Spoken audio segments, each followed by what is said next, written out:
जय हिंद प्यारे साथियों, कुशल पथ प्लेटफॉर्म पे आप लोग का तहे दिल से स्वागत है। आज हम फिर पॉलिटी के अगले क्लास को कंटिन्यू करने वाले हैं। जी हाँ साथियों, पॉलिटी का हमारा इंट्रोडक्शन क्लास खत्म हो चुका था। आप सोच रहे होंगे पॉलिटी, ये हमारी क्लास 6 की पॉलिटी सीरीज चल रही है, क्योंकि 6 to 12 आपको हम करवा रहे हैं, तो जिसमें आपको ये फाउंडेशन बिल्डिंग का सीरीज चल रहा है। आप ये मत देखिएगा कि हमारी एज क्या है या फिर कुछ भी, क्योंकि कंटेंट इंपॉर्टेंट होता है और क्या चीजें बता रहे हैं वो इंपॉर्टेंट होती है, एज इंपॉर्टेंट नहीं होता है। ठीक है, तो आज की सीरीज हम शुरू करने वाले हैं आगे, और इसमें जो है हमारा अध्याय 1 है। ठीक, तो इस अध्याय में हमको विविधता के बारे में पढ़ना है कि विविधता की जो समझ है, चैप्टर का नाम है, यानी कि विविधता की समझ कहने का तात्पर्य कि आपको विविधता के बारे में समझना है कि विविधता क्या होती है और हमारे देश में ये किस प्रकार से विद्यमान है। तो सबसे पहले हम लोग फोकस करते हैं, बिना देर करते हुए हम लोग शुरू करते हैं सीरीज को, क्योंकि देर करने से कोई फायदा नहीं होता है। ठीक है, और सबसे बड़ी बात कि आपसे हम यही कहना चाहेंगे कि काफी मेहनत करनी पड़ती है, बहुत सारी चीजें करनी पड़ती है, तब जाके क्लास ले पाते हैं। ठीक है, हमारे पास संसाधन भी उपलब्ध नहीं है, हम संसाधन का किसी प्रकार से हम लोग आपस में मेंटेन करते हैं, तब जाके वीडियो दे पाते हैं। तो आपसे ज्यादा नहीं, आप हमें सपोर्ट कीजिए, चैनल को सब्सक्राइब जरूर कीजिएगा और लाइक वगैरह कर दीजिए। अगर कोई भी दिक्कतें रहती है या फिर आप कुछ कहना चाहते हैं, कुछ डिमांड रहती है, तब आप कमेंट बॉक्स में अपने बात को रख सकते हैं। ठीक है, तो हम लोग शुरू करते हैं। सबसे पहली बात है कि हम लोग जो पढ़ते हैं, ठीक है, तो पढ़ते हैं तो उस चीज को क्यों पढ़ रहे हैं ये जानना इंपॉर्टेंट होता है। तो ये जो अध्याय है इसके अंतर्गत कुछ सवाल है जो कि आपको जानना जरूरी है और इस पर आपका चिंतन आवश्यक है। पहला सवाल है हमारा, इंसान कई मामलों में एक दूसरे से अलग क्यों है। ठीक है, तो यहाँ पे हम आपको सवाल का डिस्कशन नहीं करेंगे, सवाल का आंसर नहीं देने वाले, क्योंकि ये आपको सोचना है, आपको समझना है, आपको पता करना है। हम आपको सीरीज एंड जो हमारा वे होता है आगे बढ़ने का वो बताने वाले हैं और कुछ चीजों को समझाएंगे। ये चीजें हैं आपको अपनी दिमागी क्षमता को क्रिएटिविटी से इंप्रूव करना। ठीक है, तो आपको सोचना है कि इंसान कई मामलों में एक दूसरे से अलग क्यों है, कई गरीब क्यों हो, कई अमीर क्यों है, कई ये धर्म को मानता है, कई ये धर्म को मानता है, ये सारा चीज क्यों है। ठीक है, आगे है क्षेत्र, रहन सहन, धर्म, खान पान, भाषा, त्योहार इत्यादि जो है वो अलग अलग क्यों होता है। बहुत से लोग होते हैं कि अन्य त्योहार मनाते हैं, बहुत से लोग अन्य त्योहार मनाते हैं। बहुत सारे लोग जो होते हैं हिंदी बोलते हैं, बहुत सारे लोग इंग्लिश बोलते हैं, बहुत सारे लोग तमिल बोलते हैं, बहुत सारे लोग बंगाली बोलते हैं। तो ये सारी विविधताएं कहाँ से आई, ये आपको सोचना है कि ये सारी जो हमारी विविधता है, विविधता कहने का मतलब कि अलग अलग चीजें, विविधता कहने का सिंपल सा तात्पर्य है कि अलग अलग चीजें, अलग अलग कार्य। ठीक है, आगे ये हम फोटो दिखाए हैं, ये देख सकते हैं, ये हमारा भारत देश है, जहाँ पे दिखाने का प्रयास किए हैं कि ये विविधता किस रूप से हमारा विद्यमान है। हर एक चीज को, चाहे रिलीजियस हो, संस्कृति हो, सभ्यता हो, सब इसमें छोटे छोटे रूप में वर्णन किया गया है। और यहाँ पे जो है लगभग सभी धर्म के लोग यहाँ पे विद्यमान है, चाहे वो ईसाई के हों, सिख के हों, यहूदी के हों, हिंदू के हों, मुस्लिम के, सारे लोग यहाँ पे विद्यमान है। ठीक है, तो आपको ये चीजें समझनी है। आगे तीसरा हमारा सवाल है कि विविधता मानव जीवन को बेहतर कैसे बनाती है। अब देखो, होता तो ये नहीं है कि हर समय में विविधता के कारण भेदभाव भी उत्पन्न होते हैं। विविधता कहने का मतलब कि अलग अलग जाति है कि तो वहां तक भेदभाव होगा, जातिवाद होगा, लेकिन ऐसा तो नहीं हमेशा होता है। कई जगहों पे विविधता के कारण बहुत सारी अच्छी चीजें भी देखने को मिलती है। विविधता हम लोग को समृद्ध भी बनाती है। कैसे? जैसे हमारी जो आजादी की लड़ाई थी उसमें विविधता तो हम लोग के देश में विद्यमान उस वक्त भी थी, लेकिन हम लोग एकजुट होकर लड़े ना। तो ये सारी चीजें आपको सोचनी है और समझनी है। आगे कि भारत विविधता वाला देश कैसे बना, इस चीज को इस चैप्टर में हम लोग आगे डिस्कस कर लेंगे, लेकिन आपको भी सोचनी है कि भारत जो है इतना सारा विविधता कैसे बना, भारत में इतनी सारी भाषाएं कहाँ से आई, भारत में इतनी सारी रिलीजियस कहाँ से आई, भारत में इतनी सारी जो संस्कृतियां हैं वो कहाँ से डेवलप हुई, भारत में इतनी सारे अलग अलग विचार के लोग कहाँ से आए, ये आपको समझने के दरकार है। ठीक है, आगे आपको नीचे नहीं दिख रही होगी इसलिए आप ऊपर करके दिखाते हैं। पांचवा है हमारा, क्या सारी भिन्नताएं विविधता ही का ही भाग है। कहने का तात्पर्य कि अलग अलग प्रकार की जो भिन्नताएं हैं हम लोग के पास, अलग अलग चीजें जो है, क्या वो विविधता ही है, क्या वो अलग चीजें नहीं है, ये समझने की जरूरत है। जैसे उदाहरण के तौर पर कि धर्म के नाम पे बहुत सारे लोग भिन्नता होती है, तो क्या वो विविधता का भाग है या फिर नहीं है। आप देख सकते हैं कि जो हमारा सिख धर्म है वो हिंदू धर्म के बाद ही 1500 ईस्वी में, 1500 मतलब ईस्वी में बनाया गया था। ठीक है, तो सिख धर्म की नींव जो है वो सनातन धर्म से निकली है। तो क्या ये विविधता है या फिर भिन्नता है क्या, या फिर इसके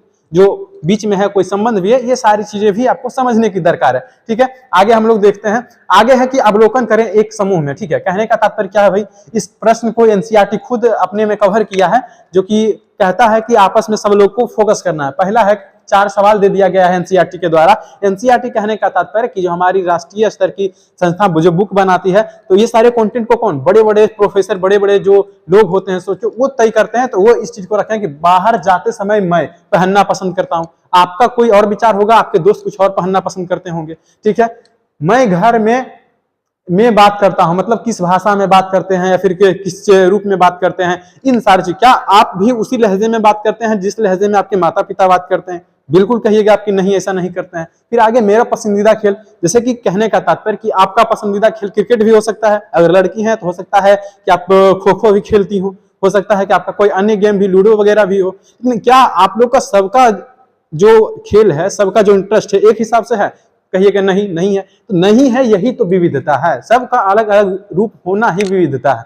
मुझे यहाँ पे डैश है के बारे में किताबें पढ़ना पसंद है, मतलब किसी को कहानी, किसी को कविता, किसी को उपन्यास, किसी को धर्म ग्रंथ, बहुत सारी चीजें होती है, तो अलग अलग इंटरेस्ट है। तो सबका एक तो कभी नहीं हो सकता है, वही बताया जा रहा है यहाँ पे कि क्या सबका एक हो सकता है, तो नहीं। अब विविधता और जाति मोस्ट इंपोर्टेंट चीजें यहाँ पर हमारे देश में, ठीक है। विविधता और जाति जो है वो मोस्ट इंपोर्टेंट समझने वाली चीज है। अब क्या समझना है तो यहाँ पे आपको मैं बताता हूँ, ठीक है।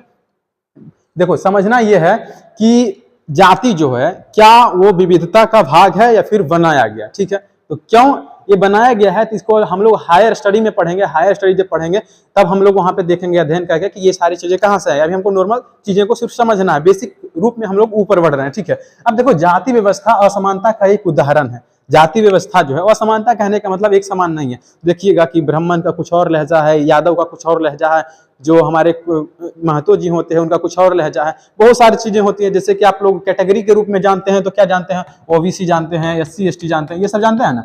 ये सारी जो चीजें हैं ये सबका अलग अलग है। उदाहरण है, इस व्यवस्था में समाज को अलग अलग समूहों में बांटा गया, ठीक है।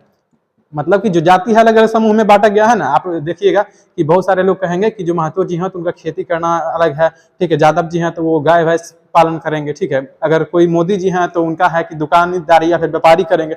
ये सारे अलग अलग बंटवारा किया गया, ठीक है। आगे है, इस बंटवारे का आधार लोगों द्वारा किया जाने वाला कार्य था। लोग जिस जाति में पैदा होते थे उस जाति को बदल नहीं सकते थे। भाई देखो, हम इस कॉन्सेप्ट पे एग्री नहीं करते हैं। हालांकि एनसीईआरटी इस बात को रखता है तो मैं इसको कुछ नहीं बोलूंगा, लेकिन अनेक अनेक दार्शनिक एवं अनेक अनेक जो थिंकर थे, विचारक थे, उनका यही कॉन्सेप्ट हमेशा से नहीं होता है, ठीक है। बहुत सारे लोग कहते हैं कि लोगों द्वारा कार्य किया जाने वाला जो आधार था वो ही हमारा जाति व्यवस्था का निर्माण का आधार था, लेकिन नहीं। बहुत से सारे विचारक, बहुत सारे दार्शनिक अलग चीज को भी मानते हैं, ठीक है। लेकिन एनसीईआरटी जो है हमारा ये कवर करता है।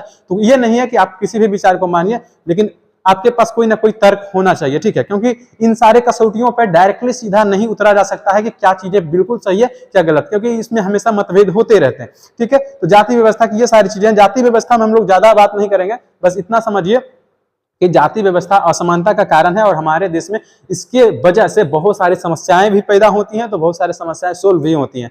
तो जाति व्यवस्था से उठकर हम लोग को मानवता की बात करनी होगी और हम लोग को एक इंसानियत के तहत समाज को अच्छे बनाना होगा, अच्छा समाज को, सकारात्मक समाज को डेवलप करना होगा, ठीक है। आगे हम लोग देखते हैं कुछ सवाल जिस पर चिंतन आवश्यक है। भाई क्यों, ऐसा क्यों है?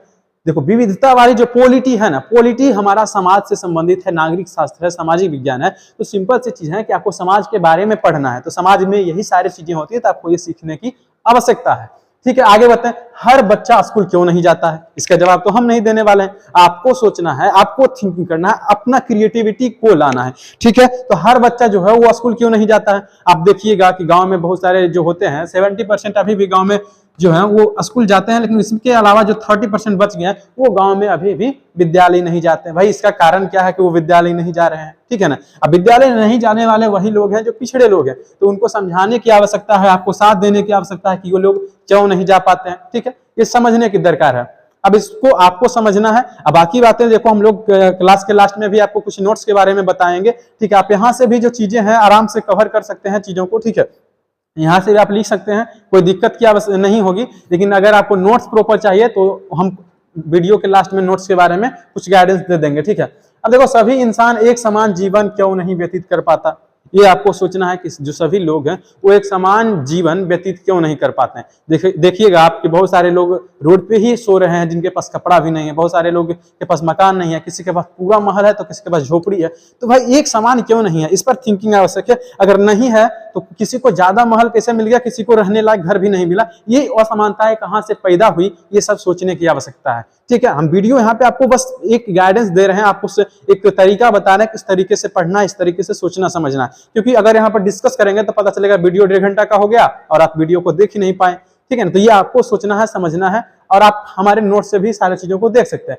हर इंसान को एक समान सुविधा एवं व्यवस्था, ये वाला इस चिन्ह दिए थे लेकिन ये ऐसे हो गया, ठीक है। व्यवस्था क्यों नहीं मिलती, यानी कि जैसे देखो, किसी को कुछ व्यवस्थाएं मिलती है, किसी को नहीं। उदाहरण के तौर पर आप अभी पुलिस स्टेशन जाइएगा और FIR लिखवाने जाइए, जस्ट उसके बाद विधायक जी आ जाएंगे तो आपको छोड़ के विधायक जी की खातिरदारी और उनकी बातें सुनी जाएगी। तो भाई एक समान व्यवस्था हम दोनों के लिए क्यों नहीं है? क्योंकि हमारा संविधान तो हम दोनों को बराबर का हक देता है। अब देखो, आप कहिएगा नहीं हम दोनों तो बराबर हैं, बराबर नियम कानून है, लेकिन देखिए आप पुलिस स्टेशन में आप ही देख लीजिए जाके चीजें क्या होती है। आगे है स्वर्ण जाति के लोग दलित जाति का कार्य क्यों नहीं कर सकता। ये हमारे समाज की बहुत बड़ी कड़वी सच्चाई है कि जो स्वर्ण जाति है वो कभी भी दलित वाले लोग का कार्य कर ही नहीं सकते हैं। दलित वाले लोग ना वो नाली साफ करके भी अपना जीवन गुजारा कर सकता है, लेकिन अगर वो स्वर्ण जाति का है तो कभी भी अपने से नीचे स्तर का कार्य करना नहीं चाहेगा। क्यों नहीं कर सकता? भाई दलित कर रहा है वो भी इंसान है, आप भी इंसान है, ठीक है ना। अगर ग्रुप डी का नौकरी लेगा तो अधिकांशतः कौन लेगा भाई? तो जो दलित घर के होंगे, जो पिछड़े लोग हैं समाज के, OBC वही लेंगे। जो स्वर्ण जाति के हैं जब भी लेंगे तो बड़े बड़े नौकरी ही लेंगे। क्यों भाई, ऐसा क्यों? ये विविधता क्यों? यही तो समझना है। विविधता की समझ चैप्टर का नाम क्यों? यही समझना है हम लोगों को। आगे है विविधता हमारे समाज को कैसे समृद्ध करती है। अब देखो, ऐसा तो नहीं है कि जो विविधता के कारण हमेशा असमानताएं ही उत्पन्न होती है। बहुत सारे स्थिति में स्वर्ण जाति के लोग भी पिछड़ी जाति के लिए खड़े होते हैं। बहुत सारी स्थिति में ऐसा होता है। हमारा आजादी का लड़ाई भी हमारा समृद्ध बनाया था देश को, ठीक है ना। तो ये बहुत बड़ी उदाहरण हो सकती है। आगे हम लोग देखते हैं, इसको ऊपर करते हैं ताकि आपको अच्छे से दिख जाए, ठीक है। आगे हमारा सवाल क्या पारंपरिक समय में विविधता विद्यमान थी? कहने का तात्पर्य क्या भाई? पारंपरिक समय यानी जब हम लोग प्राचीन में थे तो क्या उस समय से विविधता थी, या फिर इस विविधता का जो कॉन्सेप्ट है वो बदलते समय के अनुसार आया, ठीक है। तो इस चीज को हम लोग चैप्टर के आगे में पढ़ेंगे, ठीक है। यदि नहीं तो ये कहां से आई इत्यादि सवाल। कहने का मतलब कि इसके अंतर्गत जो हमको कुछ इंपोर्टेंट सवाल लगा उसको यहाँ पे मैंने रखा और आपको समक्ष रखने का प्रयास किया कि आपको भी ये समझने की आवश्यकता है, ठीक है। अब अगर ये विविधता पहले से विद्यमान नहीं थी तो ये विविधता कहां से आई, आपको ये सोचना है, समझना है। और अगर चाहेंगे तो नोटबुक में भी लिखिए, नहीं तो अपना इस सवाल को ही नोटबुक में नोट कीजिए और उसके बाद आराम से अपना क्रिएटिविटी से, अपना रचनात्मकता से, अपना समझ से, अपना विचार से इस चीज को समझिए, ठीक है ना। इस सारे बात को हम लोग यहाँ पे देखने वाले हैं। आगे हम लोग फोकस करते हैं क्या, देखिए आगे मैंने मतलब कुछ सवाल हैं जो कि सवाल को मैंने मतलब एनसीईआरटी से ही लिया, क्योंकि हम जो क्लास करवा रहे हैं वो बेस्ड है एनसीईआरटी से, जिसमें से कुछ चीजें अलग अलग से भी हम लेते हैं, ठीक है। लेकिन जो हमारा मेन बेस है, आधार है, वो एनसीईआरटी है। एनसीईआरटी में इन सारे सवालों को देखा गया था, रखा गया था, जिसमें से कुछ सवाल मैंने अपने से भी लिया है और कुछ सवाल एनसीईआरटी के थे, ठीक है। पहला सवाल हमारा, सूची बनाइए कि आपने भारत के अलग प्रांतों में कौन कौन से व्यंजन खाए हैं। यानी कि अगर अभी कहीं घूमने गए हैं बाहर, ठीक है, जैसे क्लास 6 के बच्चे अगर इस वीडियो को देख रहे हैं तो अभी हो सकता है कि आप लोग कहीं नहीं गए हो उतना, लेकिन अगर ऊपर वाले जो देख रहे हैं कंपटीशन की तैयारी करना चाहते हैं, जो अपना बेस बना रहे हो, तो उनको अगर अलग अलग राज्य गए हैं तो ये सोचना है कि क्या आपने जो बिहार में खाया है, जो आपने बंगाल में खाया है, जो आपने उत्तर प्रदेश में खाया, क्या वही चीज आपने तमिलनाडु में खाया है। बहुत सारे लोग बोलेंगे नहीं, तमिलनाडु का खान पान कुछ और है, वहां का मुख्य भोजन कुछ और है, पंजाब का कुछ और है, बिहार का कुछ और है। तो यही सारी चीजें आपको सूची बनानी है, ठीक है। आगे है, और सभी राज्यों के मुख्य व्यंजनों की सूची बनाइए। आपके देखिए जितने भी राज्य हैं, 28 राज्य और बाकी जो हमारे केंद्र शासित प्रदेश आ जाते हैं, तो उनका एक सूची बनाना है, सबका नाम लिखना है, ठीक है। नाम लिख लीजिए, यहाँ पे क्रम संख्या कर दीजिए, यहाँ पे राज्य का नाम लिख दीजिए और यहाँ पे प्रमुख व्यंजन कर दीजिए, ठीक है। प्रमुख व्यंजन करने के बाद, पहले मैं इसको थोड़ा छोटा कर दे रहा हूँ क्योंकि अच्छे से लिखा नहीं पा रहा, अच्छे से मैं इसको लिख के बताता हूँ, ठीक है। देखो जैसे कि यहाँ पे आपको क्रम संख्या लिख देना है, ठीक है। क्रम संख्या, इस सूची को बनाइए। उसके बाद यहाँ पे राज्य का नाम लिख दीजिए, राज्य, और उसके बाद जस्ट यहाँ पे प्रमुख व्यंजन कर देना है। क्या करना है? प्रमुख व्यंजन। इसमें से सारे राज्यों का नाम लिखना है और यहाँ पे मतलब अंकन करना है। उसके बाद यहाँ पे सारे राज्यों का नाम लिख देना है। अब जैसे यहाँ बिहार लिखे हैं तो बिहार का क्या है, बंगाल लिखे हैं तो बिहार का जैसे लिट्टी चोखा दाल भात होता है, ये सारे लिखना है। बंगाल है तो वहाँ पे सबसे ज्यादा मछली चावल है, ठीक है। केरल वगैरह है तो केरल का हमारा उधर भी मछली और अन्य समुद्री भोजन होते हैं, तो ये सारे। पंजाब है तो पंजाब में भाई मक्का का रोटी वगैरह ज्यादा चलता है। इस प्रकार से आपको सूची बनानी है। यही हमारा विविधता को पढ़ना है कि अलग अलग, ये भी विविधता ही का ही भाग है, जो अलग अलग राज्य के लोग अलग अलग प्रमुख व्यंजन पसंद करते हैं, ठीक है। ये बहुत बड़ी चीजें हैं। अब ये देखो, ये सारी चीजें जो है हमारे नोट्स में ऑलरेडी प्रोवाइड की गई हैं, तो आप लेना चाहते हैं तो आप हमसे कांटेक्ट कर सकते हैं, ठीक है। आगे है कि हमारा अपनी, देखिए हम लोग यहाँ पे देखते हैं आगे सवाल क्या है। अपनी मातृभाषा के अलावा उन भाषाओं की सूची बनाइए जिनके आप कुछ भी शब्द जानते हो। जैसे मैं, अगर आप बिहार के हैं तो मगही जान रहे होंगे, भोजपुरी जान रहे होंगे, मैथिली जान रहे होंगे, लेकिन इनके अलावा आप जो भी भाषा जान रहे हैं तो उनके बारे में सूची बनाना है कि आप कौन कौन से भाषा जानते हैं जो कि अलग अलग प्रकार की हैं। जैसे कुछ बंगाली भी जानते हैं, कुछ लोग हमारा तमिल जान रहे हैं, कुछ लोग पंजाबी जान रहे हैं, तो उन भाषाओं की सूची बनाइए जिनके बारे में हम कुछ भी जानते हैं। आगे भारत के सभी राज्यों की भाषाओं की सूची बनाइए। तो आपको एक तालिका उसी प्रकार से बना लेना है, जहां पे आपने प्रमुख व्यंजन रखा था यहाँ पे भाषा कर दीजिएगा। उसके बाद बिहार का भाषा क्या है, बंगाल का भाषा क्या है, तमिलनाडु का क्या है, केरल क्या है, मध्य प्रदेश क्या है, मेघालय क्या है, सारे जो है राज्य उसके भाषाओं की सूची बना लेना। यही हमारी जो है बेसिक लेवल से आपको चीज पता चलेगी कि क्या चीजें कैसे होती हैं। आगे हमारा है कि नोट। जो लोग यहाँ पे देखो मैंने कि नोट में एक चीज रखा गया है जो कि समझने की आवश्यकता है। यहाँ पे मैं पढ़ता नहीं हूँ, आपको बस सुना देता हूँ क्योंकि मुझे पता है कि चीजें क्या होती है। कुछ चीजें अंडरलाइन करनी पड़ती है क्योंकि समझाना होता है। आगे देखो यहाँ पे है कि बहुत सारे लोग जिस समाज में रहते हैं, जिस परिवेश में रहते हैं, जिस स्थिति में रहते हैं, उसी प्रकार की कविता एवं कहानियां लिखते हैं। जैसे अगर मान लिया जाए मैं जंगल में रह रहा हूं तो मैं जंगल के बारे में ही लिख पाऊंगा। अब आप ही बताइए, अगर मैं जंगल में रह रहा हूं तो क्या मैं बर्फीले इलाकों के बारे में कुछ लिख सकता हूं? नहीं, क्योंकि मैं उस चीज को देखा ही नहीं, न ही उसका अनुभव किया है। तो यही सारी चीजें हैं। अगर मान लिया जाए कि मैं बिहार में हूं तो बिहार को अच्छे से समझ सकता हूं, अगर बंगाल में तो बंगाल को अच्छे से समझ सकता हूं।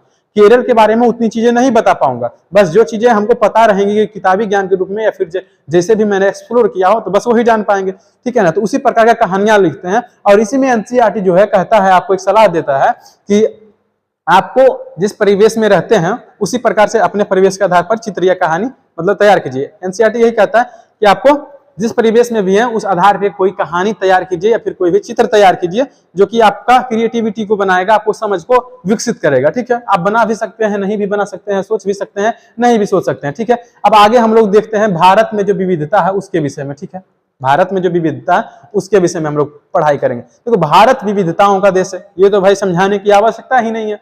विविधता का देश कैसे है? तो भारत में बहुत सारी भाषाएं बोली जाती है, भारत में बहुत सारे धर्म मनाए जाते हैं, भारत में बहुत सारे विचार के लोग हैं, भारत में बहुत सारे एक कहते हैं दार्शनिक विचार के लोग हैं, बहुत सारे लोग साइंटिस्ट हैं, बहुत सारे लोग नौकरी के पीछे रहते हैं, बहुत सारी चीजें हैं, बहुत सारे लोग हैं कि भौगोलिक चीजों को देखना पसंद करते हैं। तो भारत विविधताओं का देश है, ये समझना है। भारत में विभिन्न प्रकार की भाषाएं बोली जाती, जो कि मैंने बता दिया। तमिलनाडु का तमिल है, तेलंगाना का तेलुगु है, आंध्रा का भी तेलुगु है, ठीक है ना। कर्नाटक का कन्नड़ है, महाराष्ट्र का मराठी है, बिहार का मगही, भोजपुरी, मैथिली तीनों संयुक्त रूप से है, बंगाल का बंगाली है, मेघालय का मेघालय है।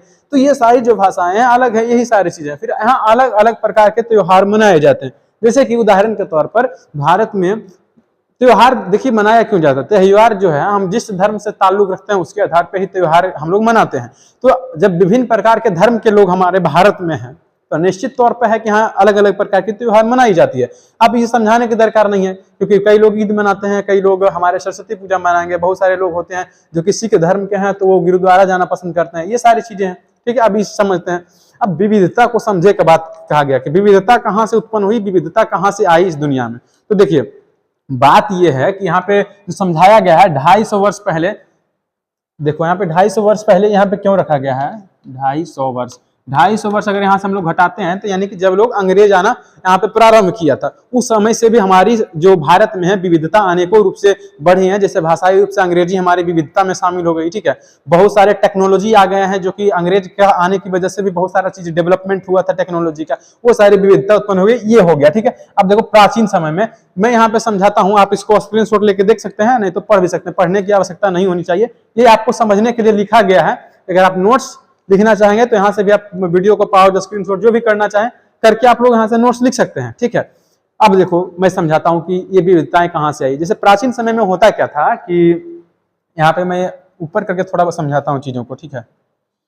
बैक कर ले रहा हूँ यहाँ पे, जिससे कि यहाँ पे लिखने में हम लोग को आसानी होगी, ठीक है। जैसे प्राचीन समय में होता क्या था कि बहुत सारे जो लोग थे, जो नागरिक थे, सभी लोग खेती करके ही अपना जीवन व्यतीत करते थे। तो देखो अभी ना हम लोग के पास उर्वरक है, मसाले हैं कि खेत को कैसे करना है, अगर मिट्टी में उर्वरकता खत्म हो गई है तो उसको कैसे वापस लाना है, तो हम लोग एक ही जगह रह के काम कर लेते हैं। उस वक्त होते क्या थी कि खेती करते करते जमीन की जो उपजाऊता थी, उपजाऊ होना था, पोषक तत्व था, वो सारे खत्म हो जाते थे, ठीक ना।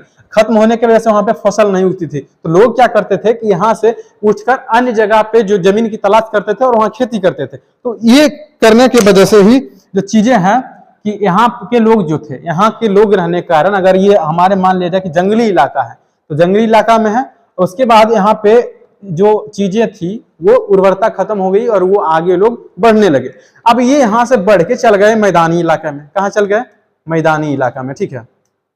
अब देखो मैदानी इलाका में गया है तो जंगली वाली जो परिवेश थी वो अलग थी, जो कि भौगोलिक रूप से भी अलग था। अब मैदानी इलाके में आए वो भी भौगोलिक रूप से अलग है, उसका एनवायरमेंट अलग है, तो शारीरिक रूप से भी विभिन्नता आई। और यहाँ के देखो, यहाँ के लोग जो रह रहे होंगे, यहाँ की जो परिवेश थी, यहाँ के जो धर्म थे, यहाँ के जो संस्कृति थी, यहाँ के जो मान मर्यादाएं थे, ये अलग थी, ये अलग थी। अब इस परिवेश में क्या है, यहाँ के लोग यहाँ गए तो यहाँ के लोग जो थे, यहाँ का नियम कानून उनको पता था, ठीक है। अब यहाँ आने के बाद जो है, यहाँ नया नियम कानून उनको देखने को मिली, तो यहाँ पे जब लगातार कुछ समय, कुछ सालों तक रहे तो उनका दोनों में मिक्सिंग हो गया। जैसे अगर आप बंगाल जाइएगा तो आपको क्या होगा कि 10 साल रहिएगा तो ऑटोमेटिक बंगाल का भाषाएं आपको कुछ ना कुछ सीख जाइएगा। तो आप देखिए, अगर बिहार के हैं तो बिहार से जो भोजपुरी जान रहे हैं तो भोजपुरी भी जान रहे हैं, और यहाँ पे बंगाली भी जान गए, तो दोनों मिक्सिंग होगा, तो यहाँ पे नया संस्कृति, नया रूप उत्पन्न होगा, वहीं से हमारी विविधता उत्पन्न हुई, ठीक है। अब अगर हम यहीं रह रहे हैं तो यानी कोई विविधता रहेगी नहीं, हम लोग जिस प्रकार के लोग हैं यहीं के ही रहेंगे। लेकिन जैसे ही यहाँ से हम लोग अगर अमेरिका निकल जाते हैं तो अमेरिका की संस्कृति क्या है, अमेरिका का परिवेश क्या है,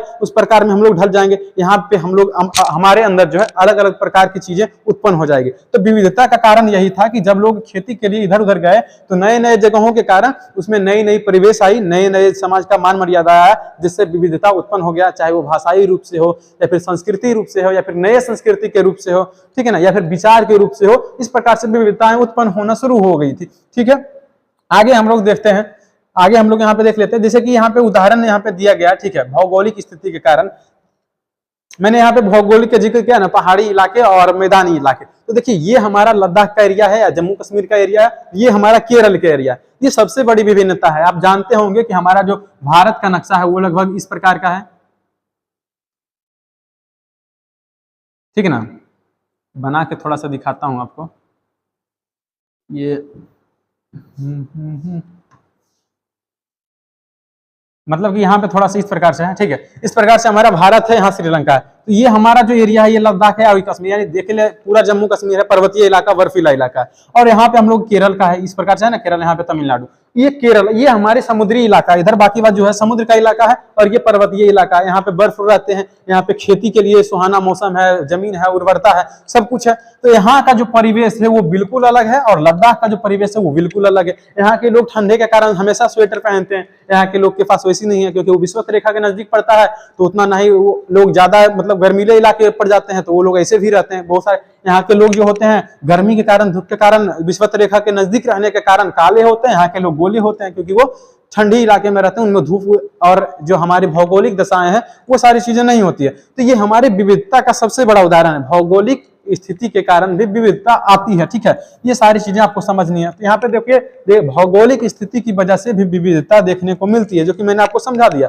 ठीक है। उदाहरण के तौर पर समुद्र किनारे लोगों का जीवन, पर्वतीय इलाकों में लोगों का जीवन, बर्फीले इलाकों में लोगों का जीवन, और स्थलीय इलाकों में लोगों का जीवन, ये सारा जो बिल्कुल अलग अलग होगा। मैदान वाले जो लोग होंगे वो अलग होंगे, पर्वतीय वाले अलग होंगे, बर्फीले वाले अलग होंगे, समुद्री वाले अलग होंगे, क्योंकि सबका परिवेश बिल्कुल अलग है। रेगिस्तान वाले होंगे तो रेगिस्तान वालों का भी जो परिवेश होगा वो बिल्कुल भिन्न होगा, ठीक है। ये सारी चीजें थी। आगे हम लोग देखते हैं।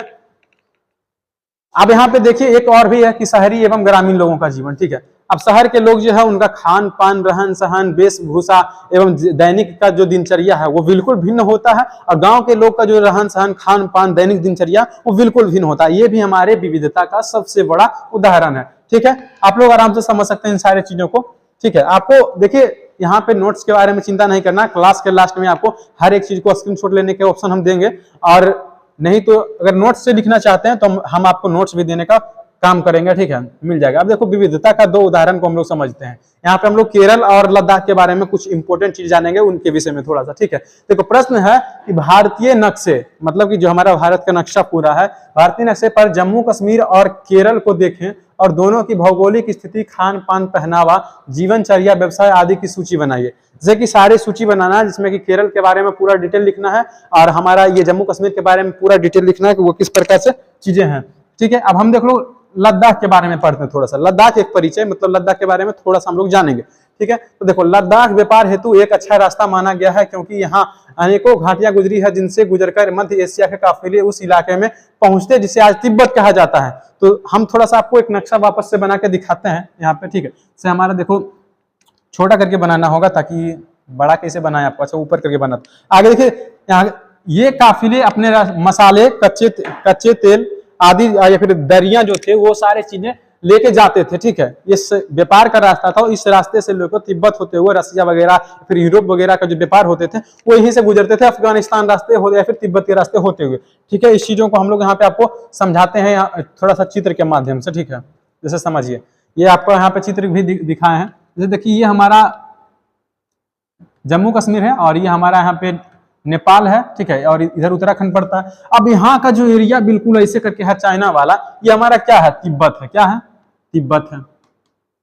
अब ये तिब्बत का रास्ता है, तो ये हमारा जम्मू कश्मीर है और लद्दाख का एरिया ये वाला है, ये जम्मू कश्मीर है। तो यहाँ से होके लोग गुजरते थे और बहुत सारे यूरोप के रास्ते अफगानिस्तान होते हुए गुजरते थे, ठीक है। तो इस रास्ते से जब लोग गुजर रहे हैं तो क्योंकि भारत के पास नीचे जो जमीन है केरल वाला या फिर भारत का दक्षिणी भाग जितने भी, उसके बाद समुद्र है, तो समुद्र के रास्ते व्यापार हो सकते थे। लेकिन अगर स्थल के रूप में हमको व्यापार करना है तो हमको एक ही रास्ता था, इधर से निकलना। इधर से हम लोग नहीं निकल पाते हैं उतना, क्योंकि इधर पूरा हमारा क्या हिमालय का क्षेत्र आ जाता है पूरा, तो हिमालय के क्षेत्र में आप कैसे कर पाइएगा कोई भी चीज को, ठीक है। ये सारी चीजें थी। अब देखो जो बौद्ध धर्म था वो आपको पता है कि बिहार के जो भौगोलिक स्थिति है, बिहार के भौगोलिक भूमि पर बौद्ध धर्म का निर्माण हुआ था, ठीक है। अब बौद्ध धर्म यहाँ से निर्माण हुआ तो फैलते हुए भाई अगर चाइना पहुंचा, तिब्बत पहुंचा या फिर आगे भी हमारा अन्य देश जापान तक पहुंचा, वो किस प्रकार से पहुंचा। एक ही रास्ता यहाँ पर था कि इधर भूटान था, तो भूटान भी बौद्ध के धर्म से ताल्लुक रखते हैं, तो यही रास्ता था कि इसके रास्ते जब व्यापार हुआ तो बहुत सारे बौद्धिस्ट लोग भी हमारे तिब्बत में जा पहुंचे। तिब्बत में जा पहुंचे तो भाई सिंपल सी चीजें हैं कि तिब्बत उस वक्त देश हुआ करते थे। अभी हमारा जैसे चाइना में मिल गया है, चाइना अपने कब्जे में ले लिया है, लेकिन उस वक्त देश हुआ करता था, ठीक है। तो ये सारी चीजें हैं, आप यहाँ से आराम से फिर से थोड़ा सा समझ सकते हैं। अब ये यहाँ से बौद्ध धर्म भी गुजरी। अब देखो इसी कारण ये जो तिब्बत है, ये हमारा जो लद्दाख का एरिया है, लद्दाख को हम लोग छोटा तिब्बत के नाम से भी जानते हैं। लद्दाख जो है वो छोटा तिब्बत के भी नाम से जानते हैं। क्यों? क्योंकि ये जो लद्दाख है ये हमारा तिब्बत का ही टूटा हुआ भाग है, जो कि प्राचीन में टूटा था, और यही इसीलिए इसको हम लोग बड़ा तिब्बत भी कहते हैं। जो तिब्बत है वो बड़ा तिब्बत भी कहते हैं, और लद्दाख जो उसको छोटा तिब्बत के नाम से भी जानते हैं। अभी भले वो चाइना अपने कब्जे में ले लिया है, लेकिन चाइना का वो भाग नहीं है, क्योंकि जब अगर लद्दाख छोटा तिब्बत है तो यानी कि वो जो तिब्बत अभी ओरिजिनल वाला बड़ा वाला है वो बड़ा तिब्बत है, जो कि चाइना का बिल्कुल भी भाग नहीं है। लेकिन चाइना कब्जा कर लिया है तो अब हम लोग उसमें कुछ कर भी नहीं सकते। आप यहाँ पे एक चित्र भी देख सकते हैं, ये हमारा जो एरिया है लद्दाख वाला, यहाँ पे दिखाएं, क्योंकि लद्दाख जो है वो रेगिस्तानी इलाका है, ठीक है। आगे हम लोग इसके बारे में देखेंगे कि लद्दाख रेगिस्तानी इलाका है, जहाँ पर वर्षा भी नहीं होती है और खेती भी मुख्य प्रकार से नहीं हो पाती है, ठीक है। हम लोग देखते हैं यहाँ पे आगे थोड़ा सा। अब देखो ये क्या है कि फोटो मैंने ऊपर कर दिया, आपने देखा था, ठीक है। लद्दाख जम्मू एवं कश्मीर के पूर्व में, जिसे देखो हम बताए थे ना, यहाँ पे ये हमारा जम्मू कश्मीर का एरिया है, यहाँ पे उत्तराखंड रहती है, तो ये वाला एरिया जो है ये हमारा जम्मू कश्मीर है, बाकी ये एरिया जो आता है वो लद्दाख है। तो ये पूर्व दिशा है, ठीक ना। ये जो चीजें हैं इधर हमारी पूरब आती है, ये पश्चिम आती है, तो ये हमारे इधर से जाएंगे, क्योंकि जो केरल है वो इस प्रकार से है और लद्दाख इस प्रकार से है, तो ये जम्मू कश्मीर से निकलेंगे तो ये पूर्व की दिशा में जाएंगे, क्योंकि ऊपर उत्तर होता है, ठीक है। इस प्रकार से चीजें होती है। तो पूर्व के दिशा में पहाड़ी एक रेगिस्तानी इलाका है, जहां पर बालुए की टीले होती हैं और ठंड हिमालयी क्षेत्र होने के कारण ठंड बहुत ज्यादा होती है, जिस कारण से वहां के इलाके बर्फ से ढके रहते हैं और ठंड जो होती है वो काफी अधिक होती है। अब देखिए बर्फीले इलाके हैं, ऊपर से यहाँ पे जब रेगिस्तानी इलाका है तो निश्चित रूप से लद्दाख में हम लोग खेती अच्छे तरीके से नहीं कर पाएंगे। समझाने वाली बात है कि जब रेगिस्तानी इलाका तो वहाँ पे बरसे भी नहीं होते हैं, यानी पानी भी नहीं रहता है। वहाँ का जो लोग होता है वो पानी के लिए जो है वो बर्फ पे निर्भर रहते हैं, बर्फ पर निर्भर रहते हैं पानी के लिए, जो अपना जल का साधन होता है, ठीक है। और वहाँ के जो लोग का जीवनचर्या है और व्यवसाय है, वहाँ के जो बहुत सारे पशु होते हैं ऊन वाले या फिर पश्मीना ऊन का जो निर्माण है वो लद्दाख में ही होता है, जो कि दुनिया में सबसे महंगा बिकता है। तो लद्दाख का जो एरिया है, जम्मू कश्मीर का जो एरिया है, वो ऊन से ही अपना व्यवसाय चलाता है, अपना जीवनचर्या बहुत सारे लोग व्यापार करते हैं। और पश्मीना ऊन भले हमारा लद्दाख में निर्माण होता है, लेकिन आपको पता होगा लद्दाख जो एरिया है ना, वहां पे बहुत सारे भौगोलिक स्थिति के कारण फैक्ट्रियां नहीं लगाई जा सकती है, इसलिए जो फैक्ट्रियां हैं वो जम्मू कश्मीर में ही लग सकती है। इस कारण से जो यहाँ का कच्चे रूप में हम लोग जानवरों से पश्मीना ऊन का जो मटेरियल होता है निकालते हैं, उसका जो उत्पादन अच्छे रूप से अगर फाइनलाइज कपड़े या फिर शाल वगैरह बनते हैं, वो हमारे जम्मू कश्मीर में आकर ही बनते हैं, ठीक है। अगर भविष्य में हो सकता है कि बना दिया जाए, क्योंकि जब हमारे पास टेक्नोलॉजी उत्पन्न होंगे तो आराम से देख सकते हैं, ठीक है। तो इलाका यहाँ खेती ना के बराबर होती है, क्योंकि इस क्षेत्र में बारिश भी ना के बराबर होती है, और यह इलाका सालों भर लंबे समय तक बर्फ से ढका रहता है, यहाँ पेड़ भी अच्छे से नहीं उग पाते, पानी के लिए बर्फ पर निर्भरता, जो कि मैंने आपको पहले ही समझा दिया है। ठीक है, आगे है कि स्थानीय लोग खास किस्म की बकरी पालते हैं जिससे पश्मीना ऊन निकलता है, जो मैंने बताया आपको, जिससे पश्मीना ऊन मिलता है। यह ऊन काफी कीमती है, बहुत महंगा बिकता है, ठीक ना, क्योंकि जो ठंड होती है ना, ठंड से सबसे ज्यादा राहत देने के लिए ये मशहूर होती है। इसके कारण जो पश्मीना साल होता है, साल मतलब समझते हैं चादर जिसको कहते हैं ना, उसी को हम लोग साल भी कहते हैं। ठीक है, ये सारी चीजें हैं, ठीक है, जो कि मैंने आपको समझा दिया। अब आगे देखो यहाँ पे चीजें क्या है कि मुख्य रूप से कश्मीर में ही पश्मीना सालें बुनी जाती है, जो बताया मैंने, क्योंकि औद्योगिक रूप से भी भौगोलिक क्षेत्र का सही होना बहुत जरूरी है। और वहां पे नदी भी अगर गुजरती है, सिंधु नदी, तो वो हमारे मुख्य रूप से लद्दाख के एरिया से बच के निकलती है। लद्दाख में कोई भौगोलिक स्थिति में सिंधु नदी अच्छा नहीं पैदा कर पाती है, जिससे फैक्ट्रियां नहीं लगाई जाती है। आगे है कि भोजन दूध से बने पदार्थ एवं मांस, कहने का तात्पर्य वहां का लोगों का जो मुख्य भोजन है वो दूध से बने पदार्थ एवं मांस जो होते हैं उनका मुख्य भोजन है। जैसे हम लोग का बिहार का कहते हैं ना लिट्टी चोखा दाल भात वगैरह, तो उसी प्रकार से वहां का प्रमुख भोजन ये है। आगे है 400 साल पहले यहाँ के नागरिक इस्लाम धर्म से परिचित हुए थे, लेकिन अब जो है वहां के लोग सारे लोग लगभग इस्लामिक ही हैं, कुछ लोग ही अन्य धर्म से ताल्लुक रखते हैं। यानी कि 400 साल जब मुगल वगैरह थे ना, जब उधर से अफगानिस्तान की सारी चीजें आई, तब जाके वहां के लोग हैं। वही कारण है कि जम्मू कश्मीर हो गया, पंजाब का कुछ एरिया हो गया, पाकिस्तान का पूरा एरिया इस्लामिक कंट्री है। उधर जाके अफगानिस्तान कजाकिस्तान जो है, जैसे कि अफगानिस्तान यहाँ है, कजाकिस्तान यहाँ जगह गए, ये सारी चीजें जो है वहां के लोग इस्लाम धर्म से ही अब ताल्लुक रखते हैं। ठीक है, वहां का अगर प्रमुख रूप से धर्म पूछा जाए तो आप बता सकते हैं कि लद्दाख का जो धर्म है वो हमारा इस्लामिक धर्म है। ठीक है, इस्लाम धर्म के लोग मानते हैं। अब देखो आगे यहाँ पे हम लोग समझते हैं, लद्दाख में गानों और कविताओं का बहुत ही समृद्ध मौखिक संग्रह है। कहने का मतलब जो लद्दाख के एरिया है ना, वहाँ पे गाने और वहाँ के जो कविताएं वगैरह होती हैं, रचनाएं, वहाँ पे बहुत प्रसिद्ध है और वहाँ के लोग ये सब करना पसंद करते हैं। अभी हम लोग आप लोग जो देखते हैं 3 इडियट्स मूवी देखे हैं ना, 3 इडियट्स में काम करने वाले जो हैं, आमिर खान का जो रोल है वो लिया गया है सोनम वांगचुक से, जो कि लद्दाख के हैं और वो प्रकृति के लिए लड़ाई लड़ रहे हैं। ठीक है, ये सारी चीजें। आगे हम लोग देखते हैं तिब्बतीय ग्रंथ केसर सागा लद्दाख। ये सवाल देखिए इंपॉर्टेंट है आप कोई भी कंपटीशन एग्जाम के लिए, कि केसर सागा जो हमारा लद्दाख है ये हमारा एक ग्रंथ है। कहाँ ग्रंथ है? जो कि तिब्बतीय क्षेत्र का। चूंकि मैंने आपको पहले ही बताया तिब्बत जो है वो क्या है, छोटा, सॉरी ये लद्दाख है वो छोटा तिब्बत है। ठीक है, आगे हम लोग देखते हैं। अब यहाँ पे आपको एक चीज समझाएंगे, यहाँ पे एक मैंने हेडिंग पीपीटी में डालना भूल गया। अब आगे यहाँ पे एक हेडिंग आपको अगर लिख रहे हैं तो आपको एक हेडिंग यहाँ पे डालनी है, आपको बता दे रहे हैं। ये जो पढ़ रहे हैं हम लोग, आगे ऊपर में सबसे ऊपर में हेडिंग देना है आपको, केरल एक परिचय। हम लोग लद्दाख के बारे में देख लिए, अब हम लोग केरल के बारे में देखेंगे। ठीक है, क्योंकि दोनों राज्यों के बारे में हम लोग पढ़ रहे हैं ना। केरल एक परिचय, हेडिंग मार दीजिएगा। अब जस्ट उसके विपरीत लद्दाख में जितनी भी चीजें थी वो बिल्कुल विपरीत जाएंगे केरल के परिप्रेक्ष्य में। ठीक है, हम लोग देखते हैं। केरल में सबसे पहले जो आए थे उधर से, बहुत सारे लोग भी आए हैं एशिया के या फिर चीन के, लेकिन वास्को डी गामा से हम लोग का प्रमुख व्यापार माना जाता है। ठीक है, तो वास्को डी गामा पानी के जहाज से यहाँ पहुंचे तो पुर्तगालियों ने यूरोप से भारत तक का समुद्री रास्ता जाना। यूरोप के रास्ते जो, जैसे हमारा यूरोप यहाँ भारत का एरिया यहाँ, तो इस प्रकार से समुद्री रास्ता होते हुए हमारा वास्को डी गामा आया था। ठीक है, ये सारी चीजें हुई।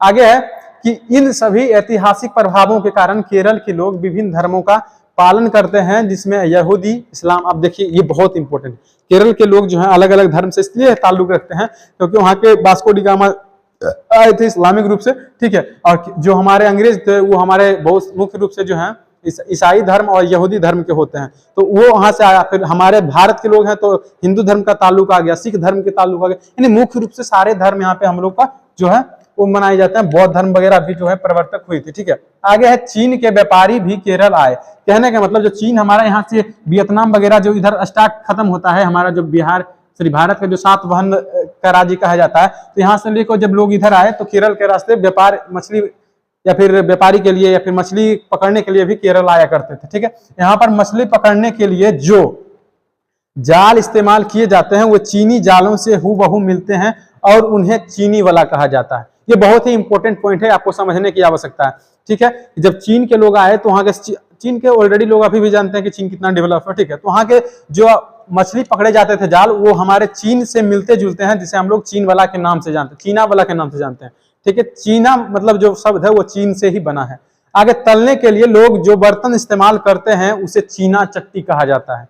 ये आपका इंपॉर्टेंट पॉइंट है, ये आपको देखना है। बस सिंपल से उसको जो तलते हैं बर्तन उसे चीना चट्टी कहते हैं। इसमें चीन शब्द इस बात की ओर इशारा करता है कि उसकी उत्पत्ति कहाँ हुई होगी, मतलब चीन से उत्पन्न हुआ होगा, ये हमको समझने की आवश्यकता है। ठीक है, केरल की उपजाऊ जमीन और जलवायु चावल की खेती के लिए बहुत ही प्रमुख है। यही कारण है कि केरल में चावल की उत्पादन काफी मात्रा में होती है। ठीक है, मुख्य रूप से धान का उत्पादन बहुत होता है। आप लोग साउथ मूवी भी देखते होंगे तो आपको पता होगा कि केरल के बारे में थोड़ा बहुत। ठीक है, और वहाँ का प्रमुख भोजन भी हम बताएं ना कि मछली वगैरह समुद्री के नजदीक है, तो मछली वगैरह है, और खान पान के रूप में मछली का इस्तेमाल और चावल का इस्तेमाल बहुत अधिक मात्रा में होता है। ठीक है, वो हम लोग केरल के बारे में देख लिया। अब देखो दोनों राज्यों के बीच तुलना कीजिए, ये आपका काम है। ठीक है, ये आपका काम है कि दोनों राज्यों के बीच तुलना कीजिए और चीजों को समझिए कि विविधता किस प्रकार से हमारे देश में विद्यमान है। आगे है विविधताओं में एकता। अब हम लास्ट स्टेज में चल रहे हैं इस सीरीज का, जो हमारा चैप्टर है लास्ट स्टेज में हम लोग गुजर रहे हैं। देखो भारत में विविधता का एक जो समृद्ध है वो कैसे है कि एक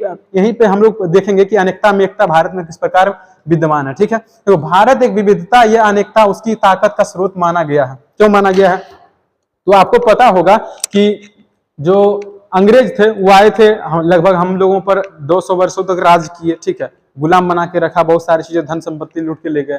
लेकिन अंग्रेजों ने क्या सोचा कि यहाँ के लोग जो हैं विभिन्न प्रकार के लोग हैं, विविधताओं वाला देश है, अलग धर्म के लोग मानते हैं, दोनों में फूट डालो, मतलब है ना कि फूट डालो शासन करो की नीति अपनाए। तो फूट डालेंगे ना कि नहीं अरे ये तुमको ऐसे बोल रहा, नहीं ये तुमको ऐसे बोल रहा, ऐसे करेंगे तो लोग हमेशा लड़ते रहेंगे, हम लूट लेंगे। लेकिन लोगों ने चीजों को समझा और विभिन्न धर्म के विभिन्न समुदाय के होने के बावजूद आपस में एकजुट हुआ और लड़ाई लड़ना प्रारंभ किया, जो कि हमारी अनेकता में एकता को दर्शाता है। और यही हमारा विविधता में एकता चीजें हैं। विविधता में एकता, अनेकता में एकता दोनों लगभग समान ही है। ठीक है, तो यहाँ पे यही बताया गया है। ठीक है, और ज्यादा कुछ है नहीं। अंग्रेजों का भारत पर राज था तो विभिन्न धर्म, भाषा और क्षेत्र का महिलाओं और पुरुषों में अंग्रेजों के खिलाफ मिलकर लड़ाई लड़ी थी। जैसे झांसी की रानी भी लड़ी थी। ठीक है ना, सुभाष चंद्र बोस जो है उनके पीछे एक महिलाएं बहुत ही, उनका नाम अभी एग्जैक्ट हमको याद नहीं, इतना बहुत संघर्ष की थी, इतना सहायता की थी कि उसका जवाब नहीं है। तो महिलाओं ने भी हमारे देश में बहुत सारी जो है योगदान दिया। भारत के स्वतंत्रता संग्राम में अलग अलग परिवेश के लोग शामिल थे। सिंपल सी बात है कि अलग अलग, जैसे हमारा जिन्ना ही साहब भी थे, तो भले वो बात में बंटवारा हो गया, लेकिन जिन्ना साहब जो थे वो तो हमारे भारत में अलग धर्म से ताल्लुक रखते थे। पंडित जवाहरलाल नेहरू अलग रखते थे। ठीक है, हमारा सुभाष चंद्र बोस अलग रखते थे। सब लोग है ना, सबसे बड़ी उदाहरण यहाँ पर सुभाष चंद्र बोस की हम लोग ये ले सकते हैं कि भाई उस बंदा ने जहां पर जिस धर्म की आवश्यकता हुई उस धर्म को अपनाया और अपने देश को आजाद कराने के लिए अपनी फौज खड़ा कर दी। तो उनके जैसे महान पुरुष को हमको मेरा सलाम है। ठीक है, आगे आंदोलन किया। अब देखो ये इकट्ठे होगा, ठीक ना, ये मतलब सब लोग साथ में जेल वगैरह भी गए और अंग्रेजों का अलग अलग तरीकों से विरोध किया। अंग्रेजों ने सोचा था कि वे भारत के लोगों पर फूट डाल सकते हैं, क्योंकि उनमें काफी विविधता है और इस उनका राज चलता रहेगा, इस तरह उनका राज चलता रहेगा। यही मतलब अंग्रेज अपनाया था ना, जो कि मैंने आपको पहले ही समझा दिया। और आपको ये समझने की उतना जो है क्षमता है वो खुद में भी डेवलप करने की आवश्यकता है। ठीक है, हम लोग आगे देखते हैं। अब यहाँ पे देखिए हम लोग समझते हैं कि आगे का जो चीजें थी एकता, यहाँ पे पंडित जवाहरलाल नेहरू वगैरह भी क्या बोले थे। ठीक है, एक दूसरे से चाहे कितना भी भिन्न हो, अंग्रेजों के खिलाफ लड़ी जाने वाली लड़ाई में सब एक थे। यही हमारी अनेकता में एकता को दर्शाती है। ठीक है, आगे हम लोग देखते हैं। स्वतंत्रता संग्राम के दौरान उभरे गीत और चिन्ह विविधता के प्रति हमारा जो है विश्वास बनाए रखते हैं। क्या आप भारतीय झंडे की कहानी जानते हैं? सबसे बड़ा चीज यहाँ पे देखने को मिलती है। ठीक है, कि भारतीय झंडे की जो कहानी हमारे मान लिया जाए कि राष्ट्रगान है, वो किस प्रकार से हमारी एकता को भी जोड़ती है। और जब जालियांवाला बाग हत्याकांड हुआ था वहां पर किस प्रकार के गीत गाए गए थे। ठीक है, ये हम लोग को देखना है। ठीक है, स्वतंत्रता संग्राम के दौरान ही भारतीय झंडे की परिकल्पना की गई थी।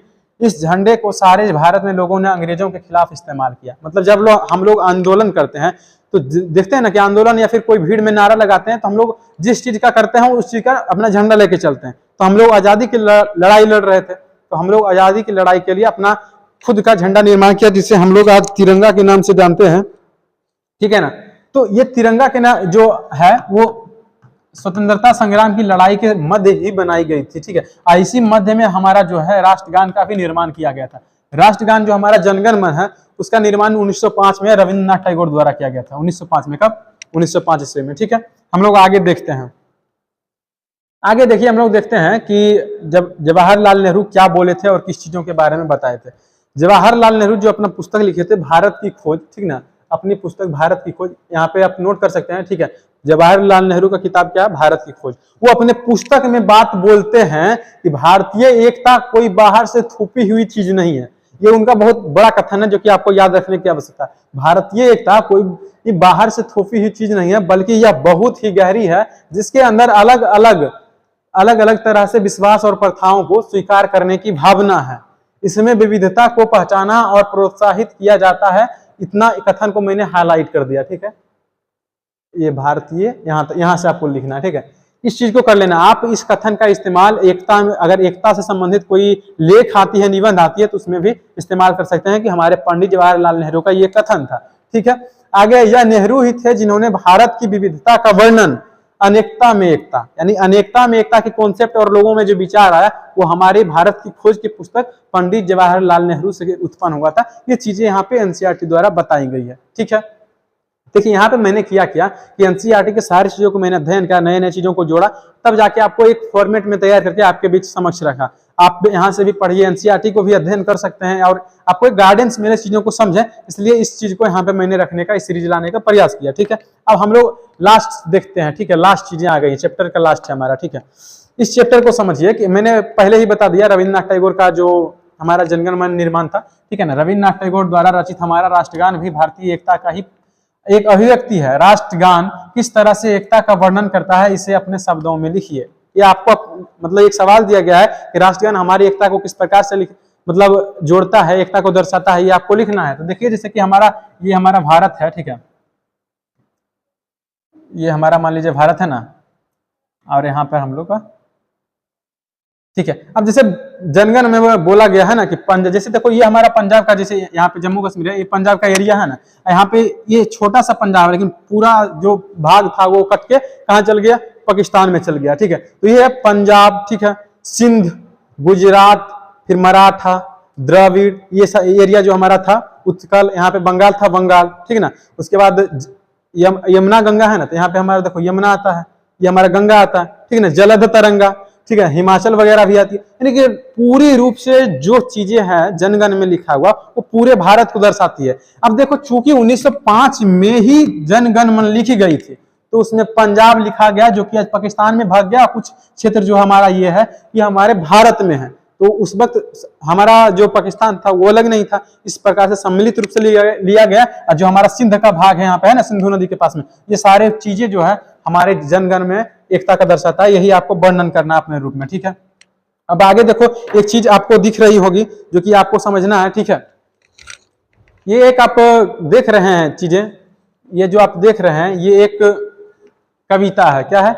कविता है, जो कि जब जालियांवाला बाग हत्याकांड हुआ था उसके बाद ये कविता लिखी गई थी और लिखने के बाद जो है गाई गई थी। देखो क्या है, दिन खून के हमारे प्यारे न भूल जाना, खुशियों में अपनी हम पर आंसू बहा के जाना, सैयादे ने हमारे चुन चुन के फूल तोड़े, वीरान इस चमन में कोई गुल खिला के जाना, दिन खून के हमारे प्यारे न भूल जाना। ठीक है, आगे है, गोली खा के सोए जालियांवाला बाग में हम, सूनी पड़ी कब्र पर दिया जला के जाना, दिन खून के हमारे प्यारे भूल न जाना। ये हमारी जालियांवाला बाग हत्याकांड के बाद ये गीत गाई गई थी। हिंदू और मुस्लिमों की होती है आज होली, बहते हैं एक रंग में दामन, भीगों के जाना, दिन खून के हमारे प्यारे न भूल जाना। आगे, कुछ जेल में पड़े हैं कुछ कब्र में गड़े हैं, है ना, कुछ लोग जेल में डाल दिया गया था, कुछ लोग मार के, जो जालियांवाला बाग हत्याकांड के बाद कब्र में गया वो बोल रहा है कि कुछ जेल में पड़े हैं कुछ कब्र में गड़े हैं, दो बूंद आंसू के उन पर प्यारे बहा के जाना, दिन खून के हमारे प्यारे न भूल जाना।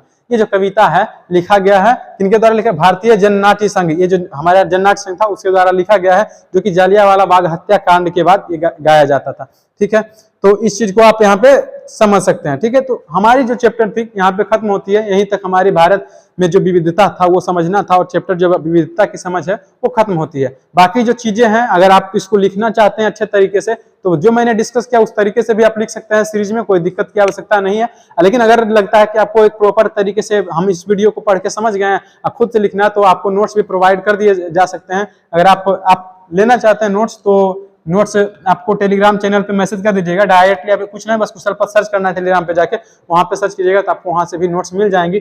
ठीक है, ये चैप्टर को नोट, चैप्टर वाइज भी नोट्स हमें प्रोवाइड किए जा सकते हैं और ऐसे भी अगर चाहेंगे तो नोट्स ले सकते हैं, कोई दिक्कत की आवश्यकता नहीं है। बाकी बात हम यही फिर से कहना चाहेंगे कि ये आप हमें सपोर्ट कीजिए और आप हमारे चैनल को सब्सक्राइब कीजिए, ताकि और ये वीडियो को जो है आपके साथी के साथ भी शेयर कर सकते हैं ताकि उनको भी कुछ सीखने के लिए मिले। और बाकी जो है मैंने इसमें जो है चीजों को समझाया है, ज्यादा आपको लिखने का मौका नहीं दिया है।